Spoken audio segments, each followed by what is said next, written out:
Well, we're excited to be here. When we first did our initiatives on the environment at the beginning of 2019, I had said that if I was governor, I would do a lot. I'd make it a priority.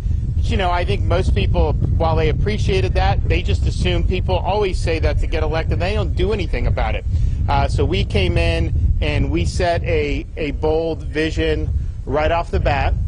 It was very ambitious in a number of respects, policy-wise, all that. But funding, we were proposing that over the 4 years, we would do $2.5 billion for Everglades restoration and water resources. And that was $1 billion more than what had been done in the previous 4 years. And so I think a lot of people were like, great, we appreciate the thought, it's a great idea, we just don't think it's likely going to happen. And so we went out systematically for the last few years pursuing the agenda, getting legislative buy-in, and the result has been we've actually secured more at this point than we had initially even promised to do. And what I'll announce today will put us far beyond that initial goal. So they say under-promise and over-deliver. Well, I think what we did, I think we over-promised, but we still over-delivered, and that's even harder to do. So today, for our budget, governor's budget recommendations, I'll be doing the full budget out probably at the beginning of December, but we have certain sections of the budget that are done. I announced our education portion of the budget yesterday, increased teacher pay, money to get rid of the FSA and go to progress monitoring. We're doing the bonuses, $1,000 for principals and teachers again, and a lot of other really good stuff, so we are proud about that. Our environment budget's probably the robust we've ever had it, and certainly since I've been governor, I would argue anytime in Florida. Part of the reason we're able to do this is because the state is strong, the state's on good financial footing. We kept Florida open when many people were criticizing us for doing that. The result has been we saved hundreds of thousands of jobs, thousands of businesses, and we've got revenue coming in strong because we have solid underlying dynamics in our economy. And so we're proud of doing that. So today, I'm happy to be able to say in our budget recommendations, we will have more than $960 million for Everglades and water quality funding, which is far more than anyone thought we could do. So our goal was, ambitious goal, was $2.5 billion for those items over 4 years. If we're able to get something similar to this enacted in the next legislative session, we actually will hit about $3 billion. That means in these 4 years, we will have doubled the amount of money going to Everglades and water resources compared to the previous 4 years. So that's a huge sea change, and we're proud of that. Of the $960, $660 million will be earmarked for Everglades restoration, $175 million for targeted water quality improvements, $40 million for alternative water supply grant program, $50 million for our continuing efforts to restore Florida's world-renowned springs. We're increasing the amount of money for python removal. So we're now doing $3 million. And I told them, I'll do more. If there's new gizmos that come out that'll find these things easier, I will fund that. And so this is just kind of a placeholder. I told Rodney, let us know as things go on if there's anything more that we can do. Because one, I think people just want to go in and find the pythons. People like doing it for sport. It's a big deal. People come from all over the world to do the pythons. But I also think it makes the Everglades much healthier to get these things out of there. They don't belong there. They should have never been there in the first place. But they're very, very difficult to find. And so anything we can do to help. We also have $35 million to combat harmful algal blooms. So that includes blue-green algae as well as red tide. We'll have $15 million for innovative technologies to combat both red tide and blue-green algae. But 5 years ago when you had algae, you just had to kind of hope that it went away. Now we have people that can go in and treat this, and actually it's worked very well. I've had companies come in over the last couple years, and so we're proud of that. And there's more things being developed. Our red tide research, we have Moat Marine, millions of dollars every year we're giving them. We have the FWC Center for Red Tide.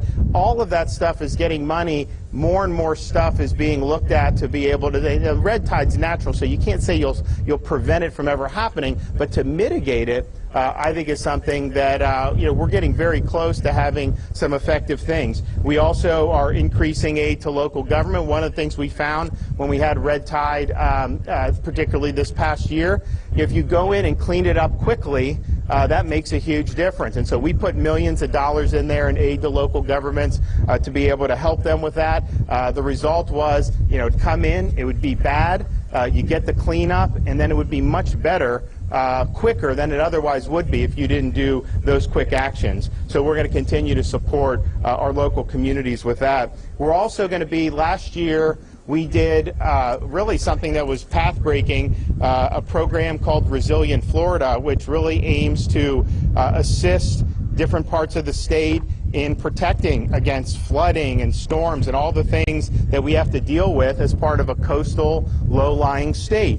And so we did over $625 million in the first year. This year's budget, I'm happy to say, we're going to be able to do another $550 million. So that'll be over $1 billion of effective seed money to be able to do, and these will be projects that local communities will put in money for. We'll then put in money in addition to that. And so that you're talking about things to protect coastlines, to protect against flooding. We have $50 million for planting and coral reef protection. So this is a lot of stuff I think that's really, really important, and we're happy to do it. We also, apart from all of that, going forward, we now in statute have earmarked a certain amount of money every year recurring from the dock stamps that come in for the Resilient Florida program. So I think it's about $130 million just naturally. Obviously, we're using that in here, but we're also doing more. So we're happy to be able to do that. So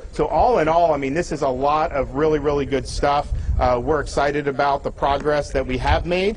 But we know that there's a lot more, that we have to do. We have the Army Corps that is working on the schedule for regulating Lake Okeechobee. When I became governor, I went and worked with the Trump administration. I just said, look, we're putting our money where our mouth is. We're making the investments. We will have the infrastructure in place. It just doesn't happen overnight. So we're going to have that to where we can mitigate these discharges to the Caloosahatchee and St. Lucie, and we'll get more water moving south. And actually, South Florida Water Management, they're moving a lot more water south than they used to be able to do, and we're going to do more. But if that lake could be managed a little bit differently, particularly in the wet season, so that they're not sending all this algae out to the coast, that would really be a more balanced approach that would be good. And the result has been really over the 3 summers I've been governor, we've had relatively minimal discharges compared to what we have seen before. This new regulation schedule, I hope, will recognize that we need a balanced approach, recognize that one of the criteria should be to try to minimize harmful discharges. And if that can be done in the short term, as we're continuing to put in the infrastructure needed to be able to make sure water is flowing in the right direction, we're going to be in pretty good shape. And so hopefully we get something. We've put our 2 cents in. I know the different folks in Florida, the Congress people, all this stuff have worked with the Army Corps. I know DEP, South Florida Water Management has been working with them. But that'll be something that'll be really, really positive if it's balanced, and it can really provide us a pathway so that all these things get done, and then we'll be in a situation where those discharges are not going to be something that are going to be as concerning as they have been in recent years. Okay, I want to have Sean Hamilton come up. Thank you, Governor. As the new secretary, I would like to take credit for this budget, but we know it's because of his great leadership and his vision and the bold commitment to our environment. It's the reason we're here today. And I just want to say, it's an honor to obviously to be a secretary at the time when you got the support of funding, but also when you got the partnerships like I see out there today. I would like to acknowledge our Chief Science Officer, Mark Raines, who here today, who leads the Blue-Green Algae Task Force, again, who played a critical role in some of the foundation of some of the programs we'll talk about. But during the past 3 years, the governor talked about it, right? He made a bold vision to commit $2.5 in the early phases of his administration. But to realize that and only surpass it also sets an incredible foundation going forward. And so our goal is to deliver on that commitment and continue to make sure we're good stewards of that funding and make sure we do more now for our environment. One of the things I want to draw your attention to, sometimes when you look at a multi-phase project like this, you lose focus of how much is happening. You lose focus of the commitment of our partners at the Water Management District, the Corps, everything they're doing day in and day out to bring to fruition the infrastructure that the governor mentioned to allow us to move water in more places. So I just want to highlight those just a little bit. So over the past 3 years, we've broken ground on various projects, but we set priorities for our projects. So within that scope of just those few years of the governor's administration, 37 Everglades restaurant projects have broken ground, hit major milestones of finished construction. Again, that's 37. And again, it's to me, I kind of view that as a generational pace. I feel like now we're on a pace that really sets us to a vision, to a milestone that at least in our lifetime, we'll start to see some of the vision that's been dreamed about for so many years as this infrastructure comes online. And in 2022, as a result, in 2022, we will, under the governor's leadership, we will have broken ground on 15 of the most critical projects associated with the Everglades restoration. Again, I can't speak and I can't communicate to you the importance of moving those projects forward and the commitment and how that realizes the value for all of South Florida as we're able to move water more effectively.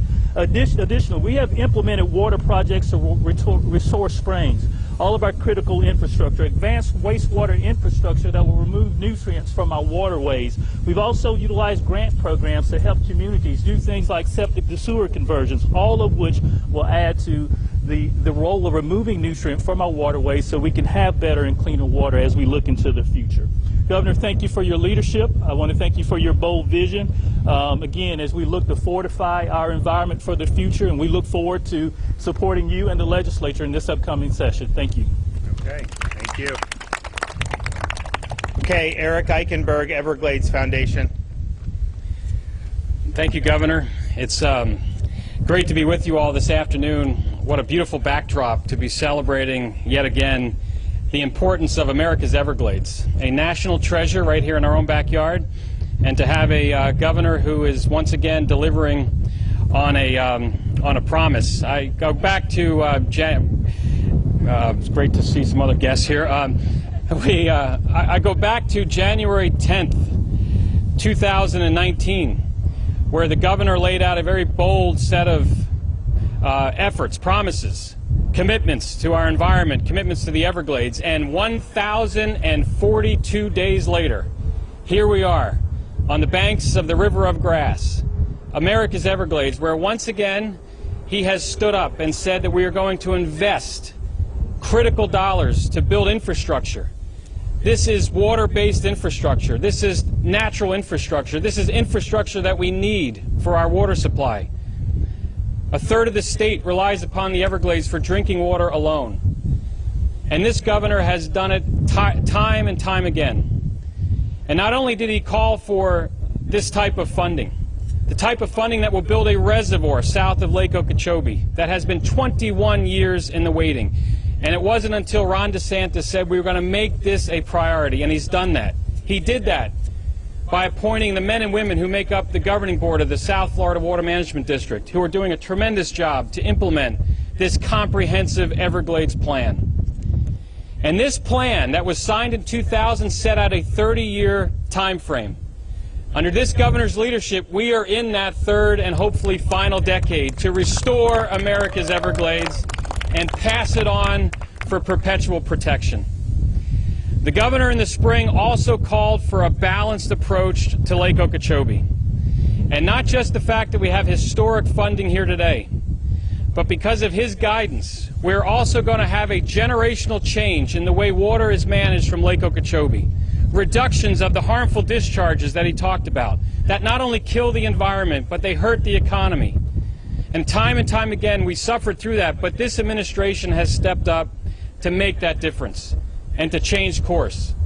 And this Lake Okeechobee manual will be the next step in that process. And because of this investment that's unveiled today, These dollars will go towards infrastructure that will deliver water south to the Everglades and ultimately to Everglades National Park and to Florida Bay. We're delighted to be here with you, Governor. Thank you for your leadership, and long live the Everglades.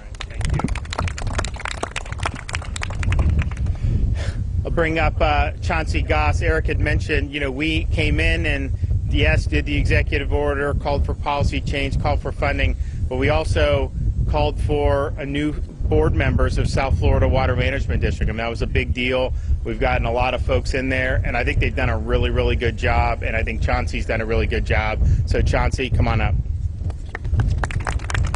Well, thank you very much, Governor. It's an absolute pleasure to be here. I'm Chauncey Goss. I have the privilege of being working for the South Florida Water Management District and being their chairman. I'm here with the vice chairman, and Cheryl Meads, who's also here. Thank you very much for being here. Scott Wagner, who's our vice chairman. The Water Management District works very closely with the Secretary and works very closely with DEP in the biggest ecosystem restoration project in the entire world. It's restoring America's Everglades. It's a huge deal. We work with our federal partner, the Corps of Engineers, and we work closely with them. And it's a real honor to be able to do that. And we've got 1,400 employees in the Water Management District, and I know that they are thrilled to have this kind of job, this kind of mission to be able to do each and every day. Governor, back in 2018, I remember the discharges were coming out the East Coast, the discharges were coming out the West Coast. You came to Southwest Florida, you came to Southeast Florida, and you came to look at those discharges, and you came to look at the impact that those discharges were having to our communities. They were having to our environment. They were having to our small businesses, to our medium businesses, to our big businesses, to our economy, to the image of Florida, both nationally and internationally. And you said, I can't stand for this. I'm going to change it. And when you became governor, one of your first actions, your first budget, was asked for $2.5 billion over 4 years. That's unprecedented. So I'm a budget guy, and that's impressive to me. But what's really impressive is you can have that $2.5 billion appropriation, but can you execute on it? That's the real question. And the unequivocal answer to that is yes. We can execute on it. We have been executing on it. Those 37 projects you just talked about, that's incredible what we've been able to do in 3 short years, and that's a testament to our staff. We've also been able to acquire 20,000 acres of land behind us that was in the Everglades that could have had oil drilling on it. It's not going to. We've also been able to put together a task force to deal with rapid reaction to blue-green algae. We also have some innovative technologies that we're working with DEP on for blue-green algae. So we are making some tremendous progress on this. And one of the things I look at is not just the metrics of all that we've been doing. They're important to measure, but it sort of begs the question for me of why. Why are we doing this? And that goes back to the governor's inaugural address. And I remember he said something that really stuck with me. He said, I want to leave Florida better for future generations than this generation. And I think that has really become, that conservation ethos has become the rallying cry for the men and women of the South Florida Water Management District when they realize the work they're doing each and every day is bigger than themselves. What they're doing is they're working for their children, for their grandchildren, for the next generation, making sure that we aren't going to have another lost summer, making sure that we aren't going to have more toxic discharges, making sure that we aren't going to have blue-green algae blooms. So we've been making real progress thanks to this governor, and I can't thank him enough for that. It's easy to work for someone who's as driven as he is. He mentioned LOSM. It's the Lake Okeechobee System Operating Manual. He's shown incredible leadership on that. He got out in front and said to the Corps of Engineers, this is what the state of Florida wants. We want fewer discharges east, we want fewer discharges west, and we want to take that water that's behind me, and we want to move it to the other side of the street. It's simple. The Corps has got its marching orders from the governor. We'll see what we come up with later. I feel very confident. I don't think that the momentum we have is any accident. Momentum doesn't happen in a vacuum. It happens as a result of incredible leadership, and that's what we've had. It's an honor to be able to work with this governor in restoring America's Everglades. So thank you, sir. Okay. Well, we're excited to be able to continue to press forward on this. I think we've made a tremendous progress. We're going to continue to do that, and it's exciting. And we've, as the Secretary mentioned, we're ahead of schedule on a lot of these key things, and that's something that you don't see too often. So we're really proud to be here, and we're really just excited to be able to make a difference in a state that is really unique in our country. And people come here for a variety of reasons, but one of the reasons is they want to see the natural beauty that we have. So this is something that's integral to our way of life. It's integral to our economy, and of course, protecting it's the right thing to do. So we're going to do that. Okay, you got any questions before I hit the road? Yes, sir. Governor, you've always been consistent with the whole environment from the time you were elected, but recently critics are quick to point out that these announcements feel like campaign stunts, like what we saw yesterday at the Freedom Tower and today. They're also criticizing you for not being in Tallahassee for the session, rather. Can you answer both of those? Well, I think when we're doing these, we've been doing this, these great announcements from the very beginning. What happens was, when I became governor, I made these announcements. People are like, oh my gosh. A lot of people thought the legislature wouldn't necessarily sign on to this. And what happened was, the public was telling them, hey, you better be with the governor on this. He's doing the right thing. So there was a lot of bottom-up pressure to be able to make sure that this stuff got done. And so I think when we're doing this, one, it's just my job to be able to inform the public about our key initiatives. After all, it's their tax dollars that we're using for this. But I think, two, those folks who care about this will then tell their legislators, this is important. You guys have done a lot, but you got to keep going. So I think it's something we've been consistent on doing the entire time, and we're going to continue to do that. Look, I think the special session seems like it's on track. You know, my view, when I became governor, I was in my inaugural address, I think I said, I'm a recovering member of Congress. I don't like to remember those days. I was there. I have people that will come up to me who I serve with, say how much they miss me up there, and I say, I don't miss you guys at all. I'm happy to be down here, you know, in the Southern Command in Florida. But I made the point that, you know, it's not me as governor don't dictate to the legislature. I can say, here's what I'd like to see. I'll work with them. I can apply pressure when need be, but ultimately, you know, they have a role, constitutional role, and what I've done as governor is try to set out key things that we need to do, make sure we're all tracking to those goals, but I don't necessarily micromanage, you know, every little thing, you know, that happens, or follow every committee hearing or whatnot. I don't think that that's necessarily effective. So my goal, bottom line, on this special session is no Floridian should be losing their job over COVID shots. Okay, that's a personal decision that people should be able to make. These are people that have been working this whole time, and then all of a sudden you're going to kick a nurse out of her job, you're going to kick a cop out of his job, you're going to kick people out of their jobs who've been working for some of these big companies who have been working faithfully. That's just fundamentally wrong. And so the legislature is going to come in, yes, push back against the Biden mandate, but also provide protection for folks so that they have peace of mind and that they have the ability to keep earning a living. And I don't think they should be denied the right to earn a living, you know, based on these COVID jabs. And if we can do that, as well as some of the things for parents, I think it's going to be good. I think that's where they're tracking. And if I need to weigh in, I'll weigh in. But, you know, ultimately, yes, we have special session going on. I also have a budget due. So we're working on the budget. Yes, we've done education. We've done environment. We have great announcements for military and veterans. We got announcements for law enforcement and public safety that's very important. So transportation and infrastructure. There's a whole bunch of stuff that we're working on, and we want to be able to provide to the public. So we're going to be doing that as much as we can. And look, if people aren't for this, what we're trying to do, that's fine. They should just tell folks that they're not for restoring the Everglades. They should tell folks they're not for clean water. They should tell folks they're not for building the type of infrastructure that's going to make sure Florida, you know, has great plumbing, effectively natural plumbing that sends the water where it was supposed to go. I'm for all of it. I think it's important for the state, and we're going to keep advocating for it. All right, we'll see you guys. Take care.